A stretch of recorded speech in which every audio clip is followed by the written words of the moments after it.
Ahimsa, you practicing Ahimsa every time and enriching people to practice Ahimsa. That's how you be fully established in Ahimsa. So with this powerful space, let us enter into the power manifestation segments. So now all of us will be manifesting the power of third eye, through the blindfolds.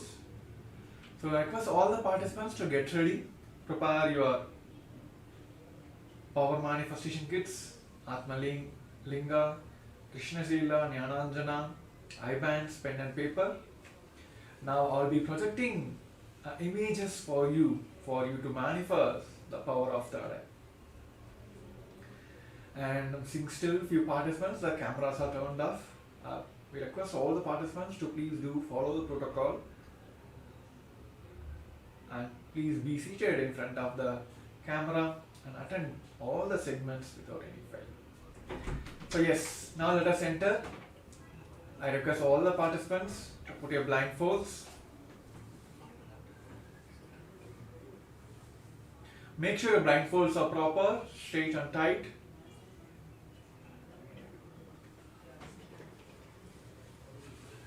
Sit straight, head, neck, spine in the straight line. Just intensely visualize Swamiji himself is sitting in your third eye and intensely manifesting as Paramashiva with 25 heads, 75 eyes, just intensely manifesting with that powerful space. Let us chant the Mahavakya Om Nithyananda Paramashivoham. Om Nithyananda Paramashivoham.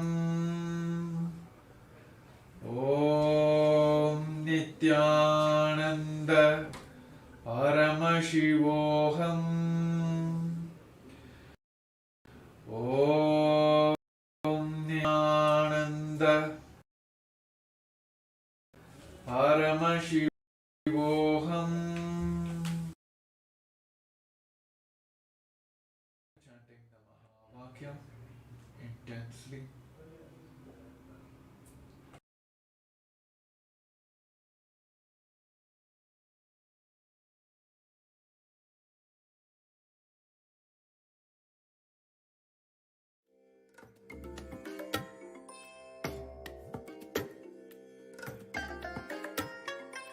I bless you all. Let you all open all your three eyes and manifest the powers of Mahasadashiva. Om Nithyananda Paramashivoham. Om Nithyananda Paramashivoham. Om Nithyananda Paramashivoham. Om Nithyananda Paramashivoham. Om Nithyananda Paramashivoham. Om Nithyananda Paramashivoham. Om Nithyananda Paramashivoham. Om Nithyananda Paramashivoham. What is incompletion? Past interfering into the present and try to manipulate the future. That is incompletion. Your memory, form you carried in the past, entering into the present and trying to destroy the future form is incompletion. You can always see whenever you have a pain, guilt, powerlessness, incompletion, you will be visualizing, imagining your own form in a deep suffering. You will be visualizing, imagining your own form in a disgusting way. Look inside. Please understand, I am giving you a very deep insight.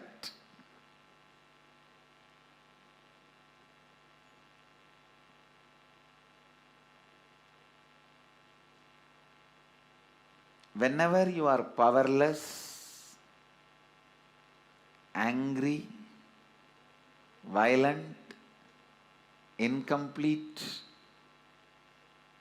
look in, you will be remembering your own form from the past, which is actually you will be flashing your own photograph in your screen.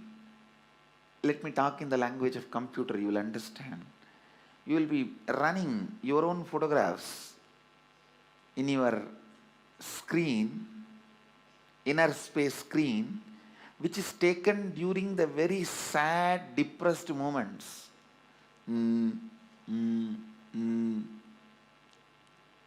What can I do? Lost, over.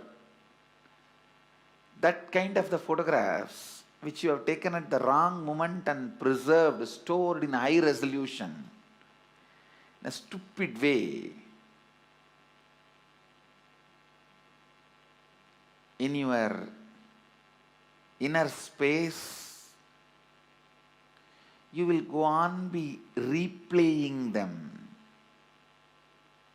See, whenever you are powerless, you are not going to remember the full smile photograph of you, or the ecstatic photograph of you. When you remember that, you are going to be in the space of completion.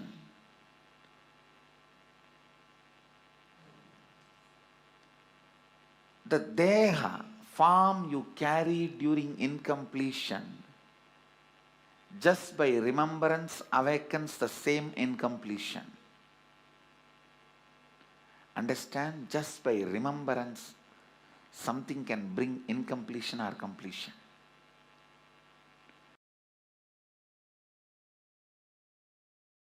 The moment one incompletion is triggered by somebody, then that's all. You don't see the world anymore.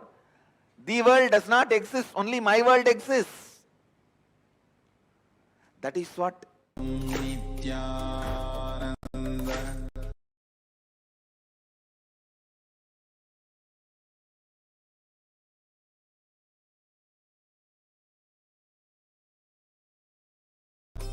Paramashivoham.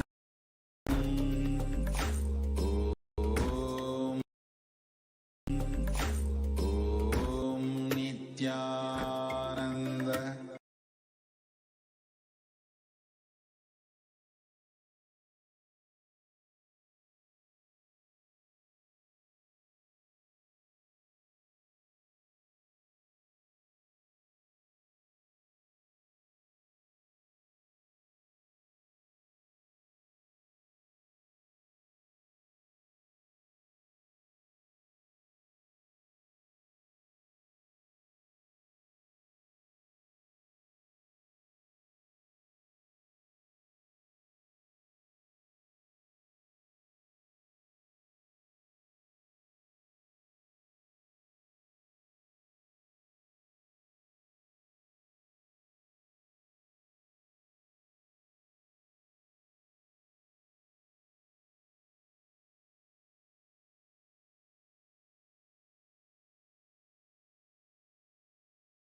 verify your answers now.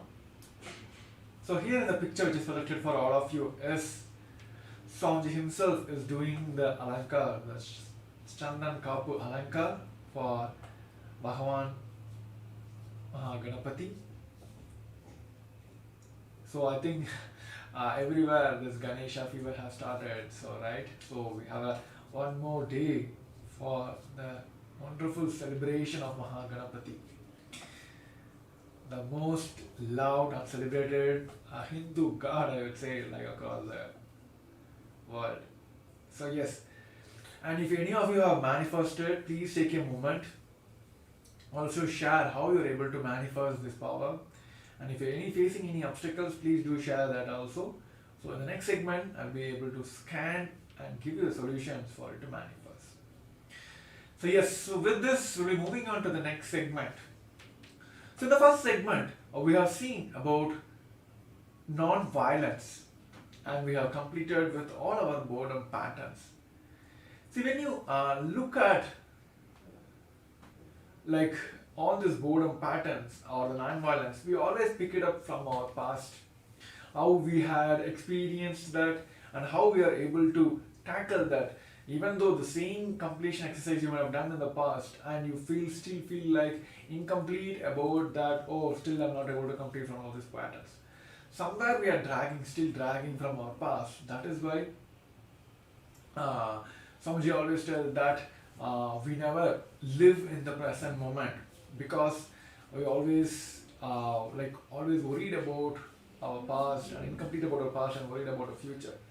And of course, the future decision you'll be making based on the past, and you'll be always living in the past. So that's how we never live on the present moments. So to begin with, let us deep dive into how we can complete from our past. So in this segment, we're gonna understand the science behind and the powerful cognitions for us to understand and complete with our past. So now we're gonna have a short video clip, followed by we're gonna have an internet exercise to complete with our past. So I request all the participants to get ready and sit straight. Just come to your intent.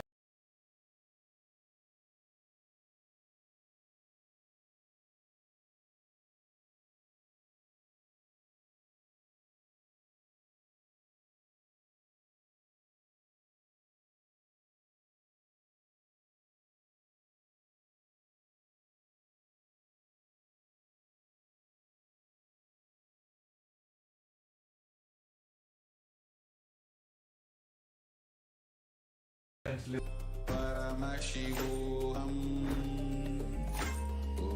Om Nithyananda.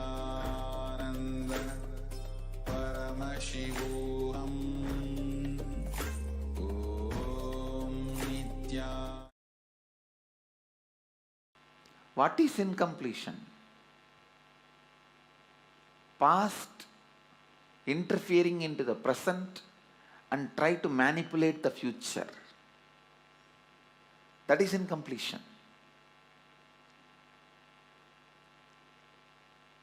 Your memory, form you carried in the past, entering into the present and trying to destroy the future form is incompletion.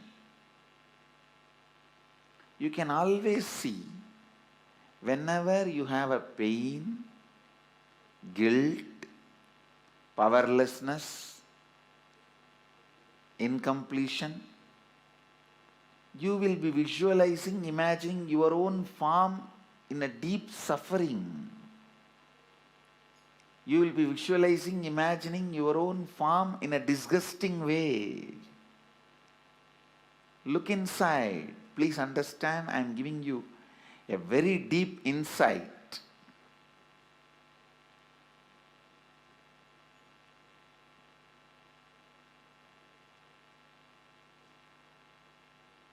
Whenever you are powerless,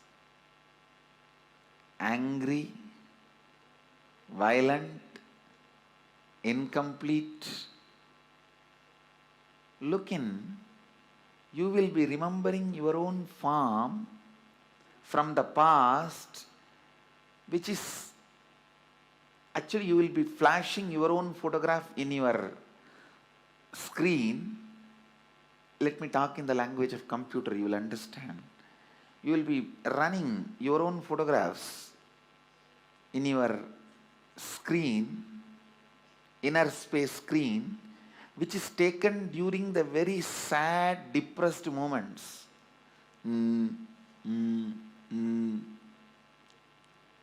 What can I do? Lost, over. That kind of the photographs which you have taken at the wrong moment and preserved, stored in high resolution, in a stupid way, in your inner space, you will go on be replaying them. See, whenever you are powerless, you are not going to remember the full smile photograph of you or the ecstatic photograph of you. When you remember that, you are going to be in the space of completion.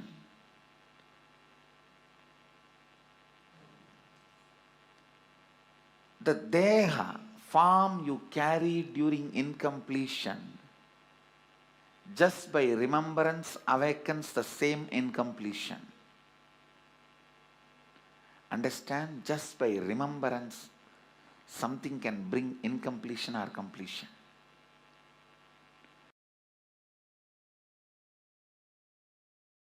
The moment one incompletion is triggered by somebody, then that's all. You don't see the world anymore. The world does not exist, only my world exists. That is what is meant by the great Mahavakya, Jagat Mithya. What you perceive as my world is Mithya. Because a small incompletion, the moment it got triggered, it gets triggered.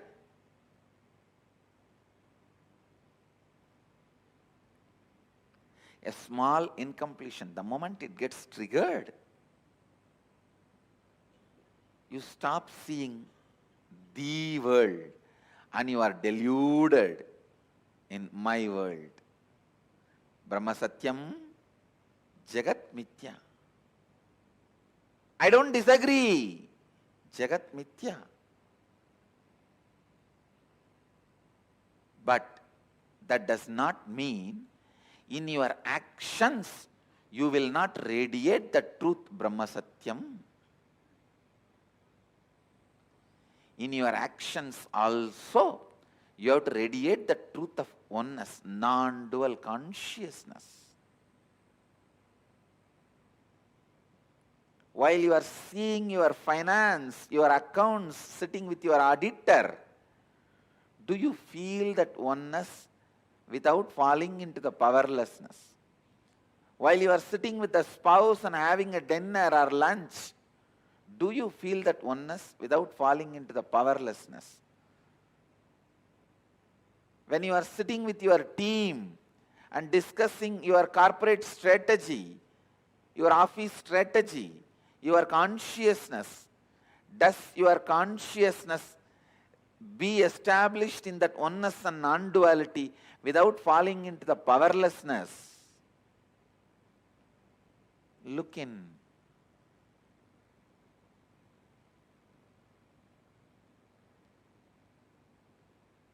Just your back pain disappearing is not the result of Advaita. All the pain which you have hidden in your back should disappear. Not just back pain disappearing. All the pains which you have put it in back has to disappear. Suddha Advaita Sugabodha Jnanam. The pure Advaitas, joyful influence and the wisdom which comes out of joyful influence. Please understand, the joyful influence of Advaita is what I call completion. The joyful influence of Advaita is what I call perpetual completion. The joyful influence of Advaita is what I call Sahaja Samadhi.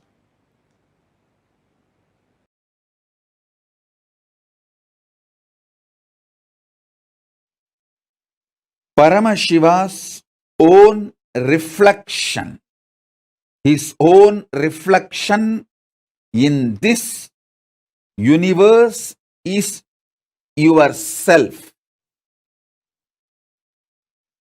Yourself's original source in the parallel universe is Paramashiva. Listen.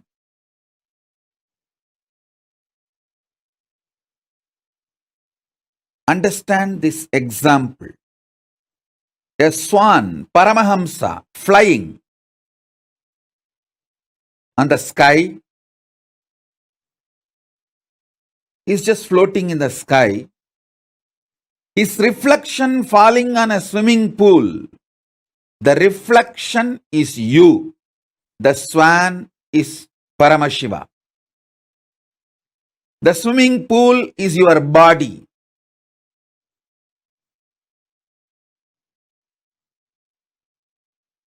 Understand, the moment reflection looks back to the source, it realizes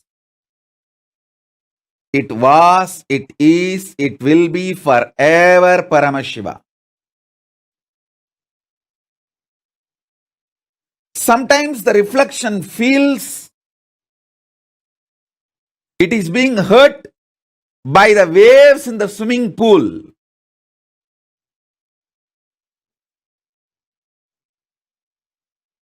The reflection need to realize nothing in the swimming pool, even if the swimming pool is dried, it cannot hurt you. It cannot hurt the reflection, because reflection is centered in the source. You only have two choices. Either you can enjoy you being a reflection, or you can go back to your source. Beautifully, Paramashiva explains to Devi, anything goes circular.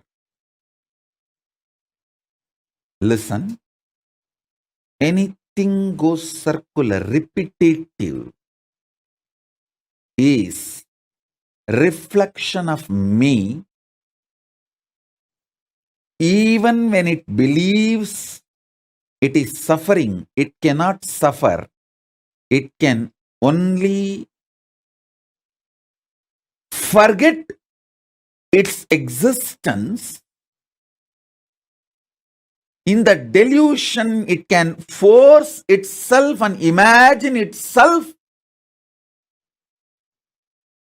as if it is suffering.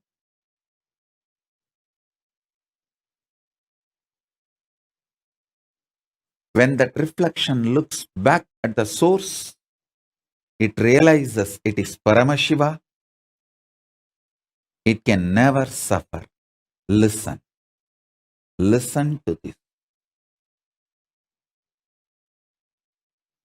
deeply. You in the parallel universe is Paramashiva, the great swan floating in the space. The reflection of that great swan on the swimming pool in this universe is your individual self.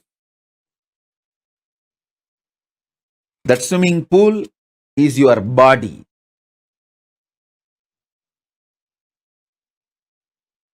Anything which goes round, listen.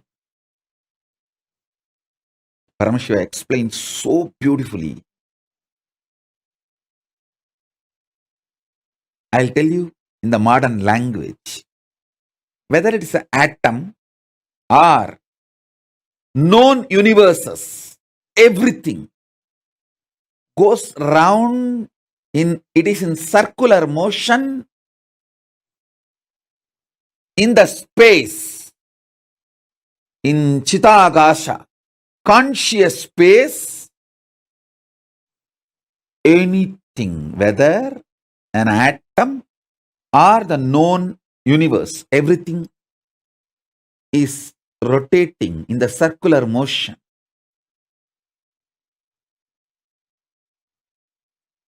What is created in the circular motion is called circular time. The time which circles, repeats itself.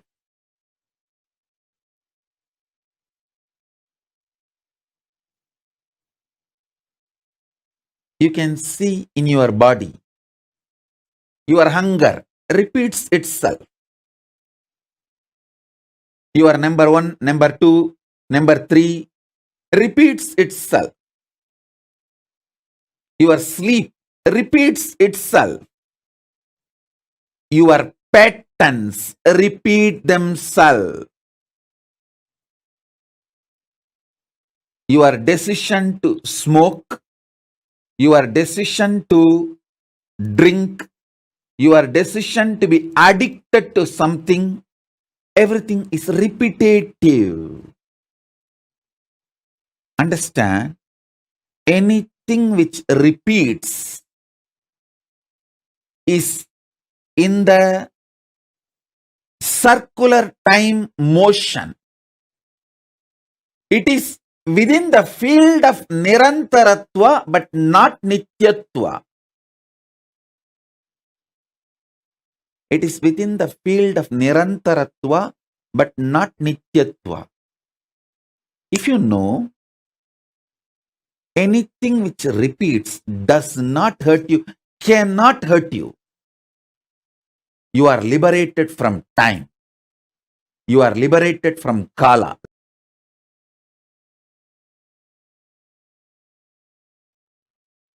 Among the 7 dimensions of the time,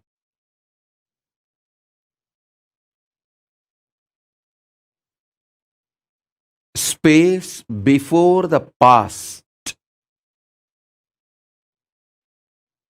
past merging into the present,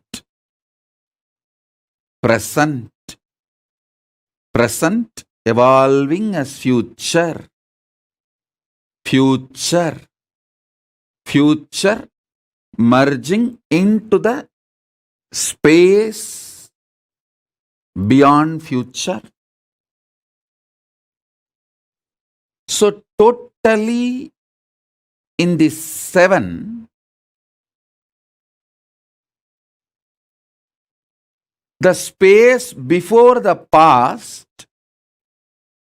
and the space after the future is established in Nityatva, eternity. Past, present, see, listen.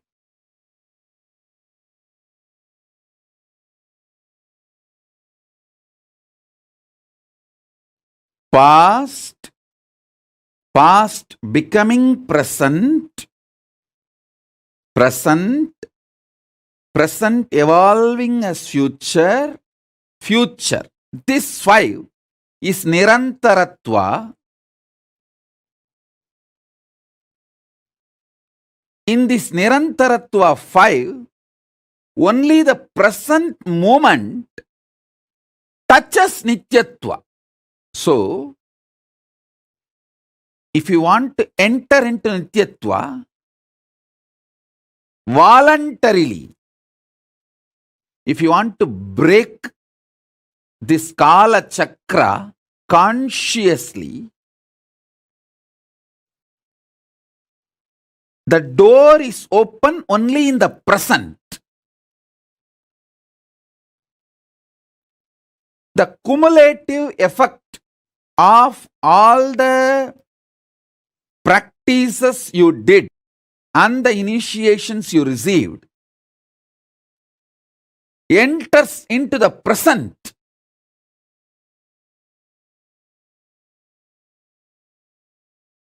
And makes you experience Nityatva. listen. I wanted all of you to remember the cognitions I gave about Nityatva and Nirantaratva. Nityatva is 7, Nirantaratva is 5.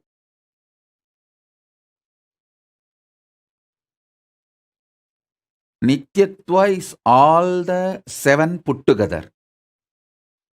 Nirantaratva is this 5. In this 5, only in the present moment you touch eternity. Before the past, if you enter into that space, you can touch eternity. Through completing with all your past, you can reach that. Sometimes it may take even few janmas to reach that. And through the future, you can reach the space beyond the future by constantly being nirvikalpa samadhi, burning all your desires and patterns which want to repeat itself. You can reach. Again, that also sometimes may take few janmas.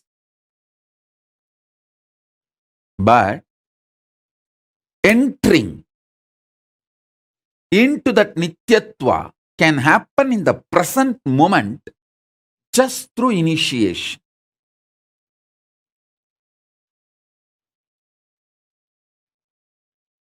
Remember the definition and the revelation about Nityatva. Remember the truth about Nirantaratva. Remember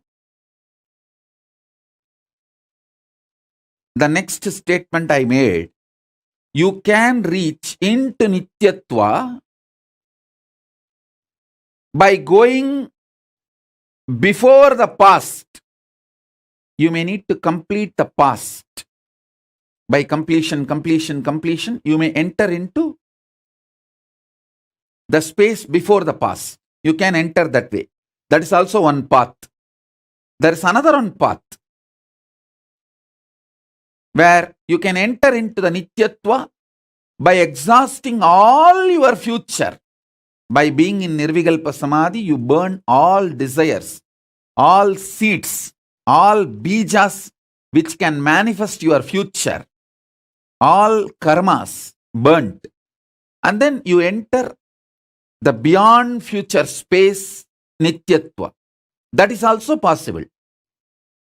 But both will take few births to achieve. At present, in this very moment, through initiation, I can put you into eternity, Nityatva. In this present, 3 things are going on inside you. The identity default you cherish. And the identity you consciously want to manifest. And the struggle between these two identities, your doubts, hatred, denial.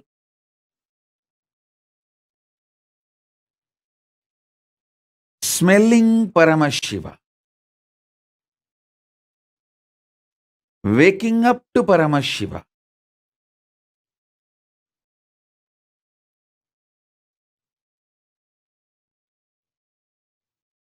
Waking up to this highest.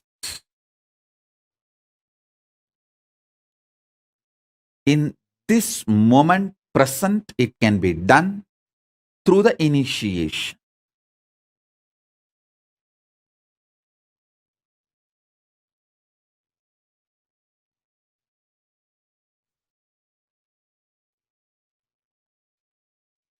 So understand,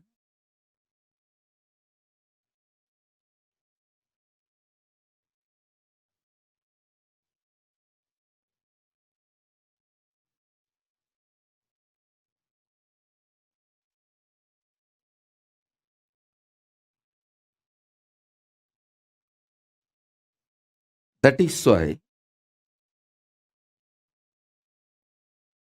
always the ultimate manifests through initiation. Small things you can achieve on your own through tapas. But the ultimate is done only through initiation. It is only the transmission of lamp from fire. The fire is lit. From a lamp, living lamp, another lamp is lit. So, smelling Paramashiva, waking up to Paramashiva,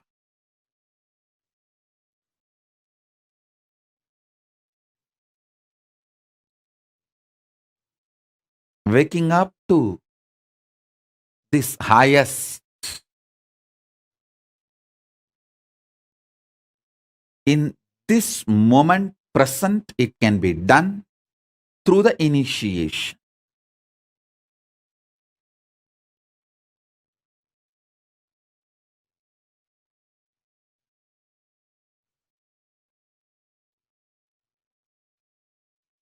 So understand,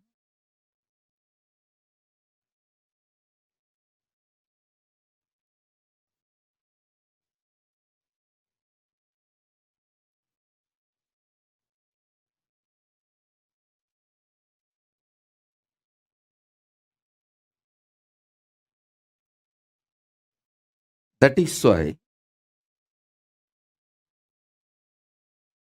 always the ultimate manifests through initiation. Small things you can achieve on your own through tapas. But the ultimate is done only through initiation. It is only the transmission of lamp from fire. The fire is lit. From a lamp, living lamp, another lamp is lit.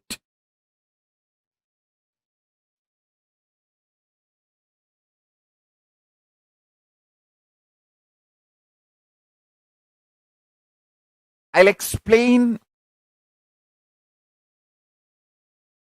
this eternal, the truth of eternity.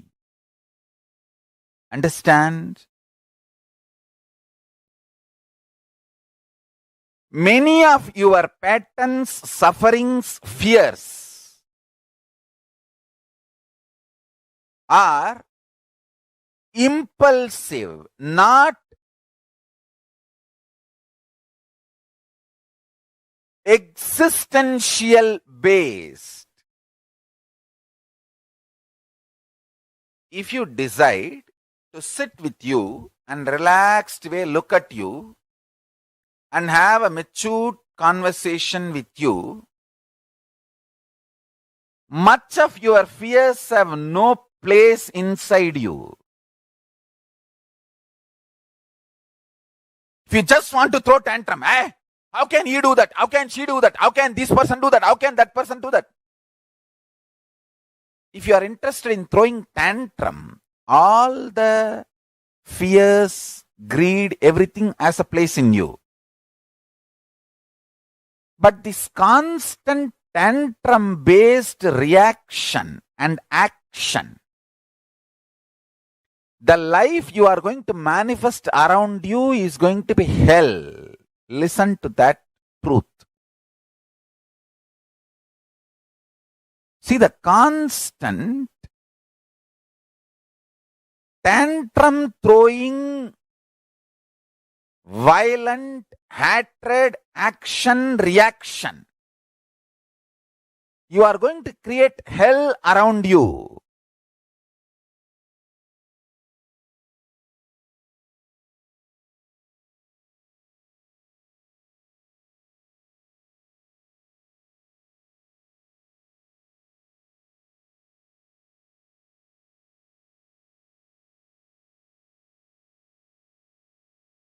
Nityatva.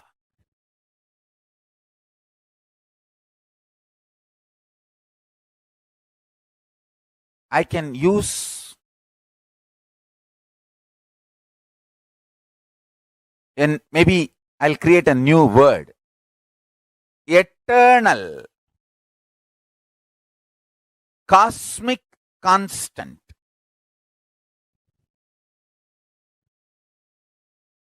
It is actually one of the dimension of the universe. One of the fundamental quality you need to access the eternal dimension of you is having restful, matured conversation with you. What am I doing? Where am I going? I am going to be eternally alive. Am I planning and building my life for that? Or am I just agitated, tantrum throwing child, thinking that there is no tomorrow? When it comes, let me face. Understand, all suffering is nothing but having this attitude. When it comes, let me face, and when it comes, you will not be able to face. That is the suffering. Understand, this is two important statement I am making. All suffering in your life is because of that blind spot you have. When it comes, let me face, and when it actually comes, you won't be able to face.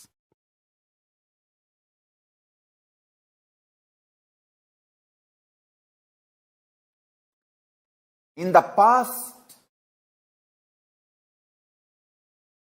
you have a full freedom to form opinion about your past, and you have full freedom to create the possibility of your future.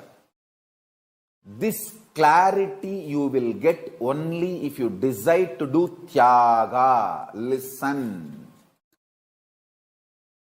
I am freed. I declare boldly, I am freed, liberated from sufferings once for all. Suffering related to past, suffering related to future. Because I decided to do tyaga. Understand? You can always sacrifice the achievements, pleasantness, bliss, joy related to your past. You can always forget that you completed PhD. But you can never forget you got delayed for one of your examination because you spent time with your girlfriend, or you slept and you did not appear for that examination. That pain you will be carrying even now. Sacrificing the past related pains,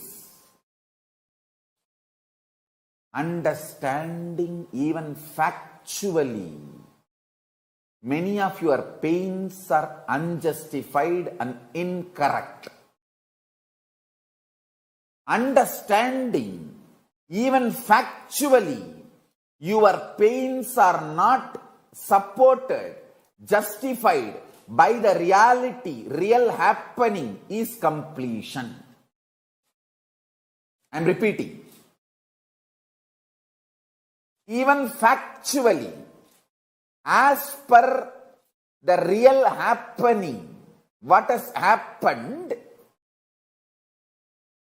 if you look what has happened from all dimensions, even your pains are not justified. Your pains are not really right. Even your pains do not have justification to exist in you. If you see the past happenings multidimensionally, is completion with the past. I tell you, how much ever you say, no, I know I have some pains which are absolutely justified. No. You may be Guni, you may be Kaikeyi, you may be Surpanaga. You may be Danganaka duck, Dinganaka dick, I don't care. You are wrong.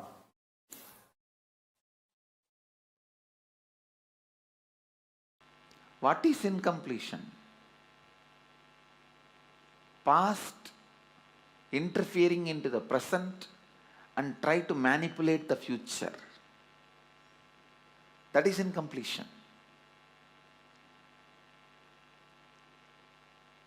Your memory, form you carried in the past, entering into the present and trying to destroy the future form is incompletion.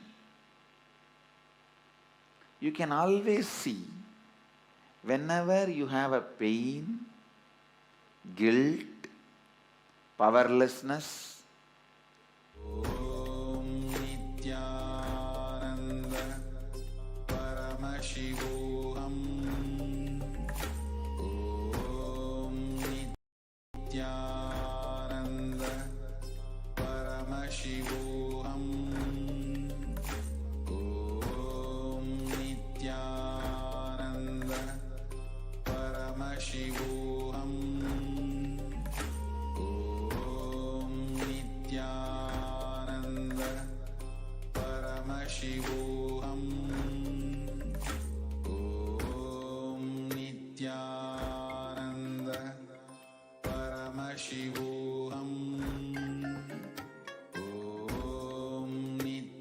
Nithyananda Paramashivoham Nithyananda. So we have understood, you heard of the Supreme Pontiff of Hinduism, our beloved Guru, Bhagavan Paramashivam, about what is the power of completing from the past. What is the actual truth, the jnana behind the completion from the past. So now we'll be entering into the Reclining exercise where you're going to understand and demonstrate and also do the completion technique to get rid of our past. So now we'll be entering into the Reclining exercise. Sami, நான் life கொடுக்கணும்ல சாமி video போட்டுருக்கு எந்த video ஞான video நீ லைவே போல ஞான video போயிட்டு இருக்கு நான் மாத்திட்டேன் நீங்க மாத்திட்டீங்களா ஓகே அங்கே எங்கே sir rest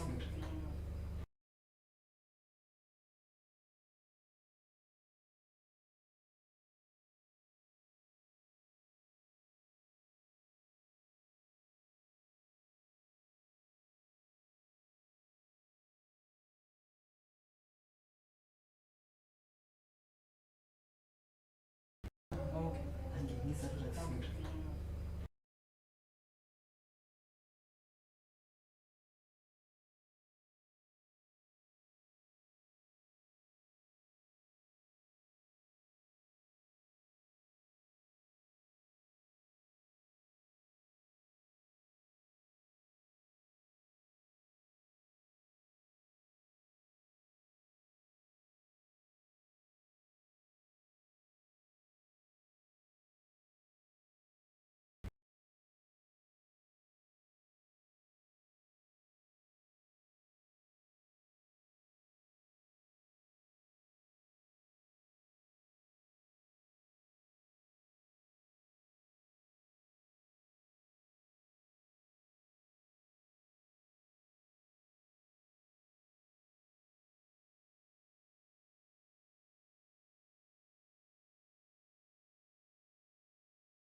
Paramashivoham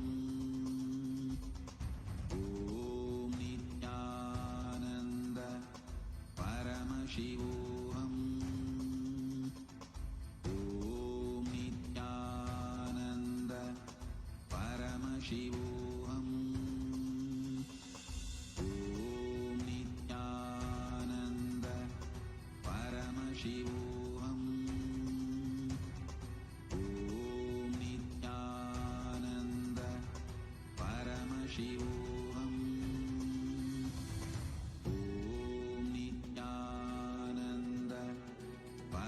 Paramashivoham.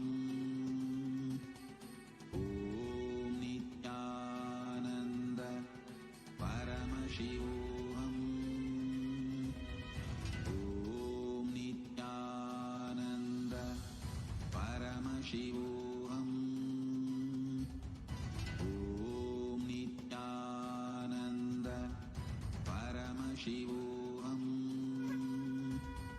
Om Nithyananda Paramashivoham.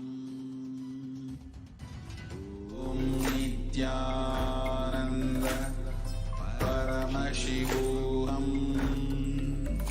Om Nithyananda Paramashivoham. Apologize for the meter glitch. So now we'll be continuing the exercise exercise. So now we have heard from the Supreme Pontiff of Hinduism the science of completing with the past.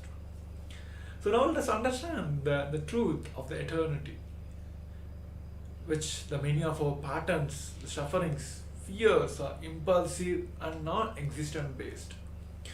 See, just if we decide to sit with you and relaxed way, look at you and have the mature conversation with you, much of your fears have no place inside you. Just if you consciously, each one of us sitting today, if we just consciously decide and sit with ourselves in a relaxed way, looking inside and have a mature conversation with ourselves, many of our fears, which you feel that there's no place inside you, you just want to throw tantrum. Yeah, how can he do that? How can she do that? How can this person do that? How can that person do that? If you are interested in throwing tantrum, all the fears, greed, everything has a place inside you. But this constant tantrum based reactions and actions, the life you are going to manifest around you is going to be the hell. If you're just going to be in constant tantrum throwing lifestyle, will be manifesting a hell outside and inside us and outside around also. So today, this Diksha, the Bhagavan's Bhairava's Diksha, which we're going to receive today also, is the ultimate boon which we are all going to manifest today, which has the power to delete the entire past and also quicken anything you want to manifest in the future. That which takes janmas to reach just through this initiation.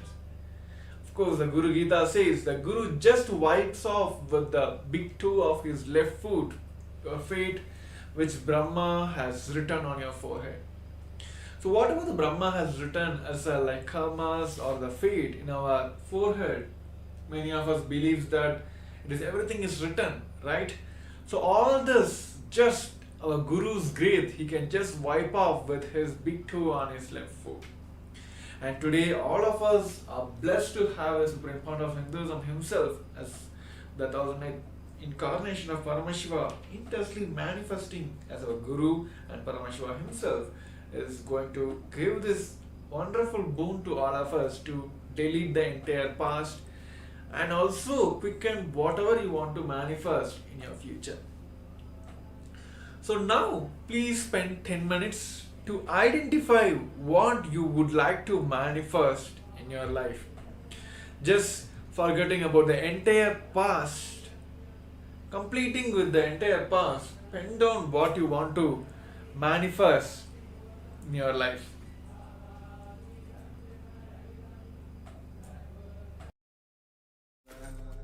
Paramashivoham. Om Nithyananda Paramashivoham. Om Nithyananda Paramashivoham. Om Nithyananda Paramashivoham. Om Nithyananda Paramashivoham. Om